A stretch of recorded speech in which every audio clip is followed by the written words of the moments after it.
85% of the population doesn't know that have sleep apnea don't know they have it.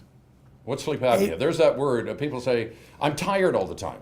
Okay, so sleep apnea, the two main signs of sleep apnea, this is very important, is number one, snoring, like you mentioned, and number two, daytime sleepiness.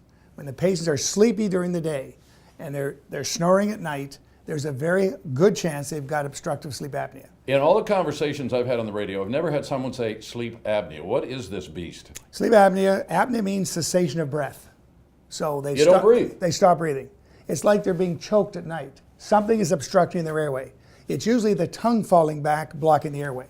But it could be large tonsils at the back of the throat, could be a big uvula hanging down, that thing in the middle, or it could be an obstruction in the nose. If I right now tried to hold my breath, how long could I do it? I've done it in the past, 30 seconds, 40 seconds. Yeah. My wife and I have done it 45. Yeah. How long do people who have sleep apnea stop breathing? Sometimes 2 minutes.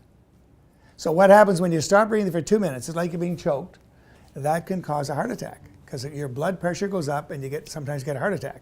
Strokes, atrial fibrillation, congestive heart failure, all kinds of heart problems.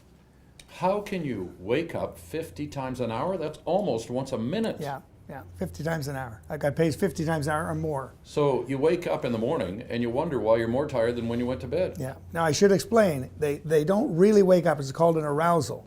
So what happens when people will snore and then they'll stop breathing.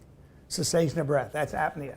Then all of a sudden the brain will say, you better wake up or you're going to die without oxygen. So they have an arousal. So they don't really wake up, it's an arousal. And the sleep studies will record that. Every time the patient has an arousal during a sleep study, they record how many times a night they do that.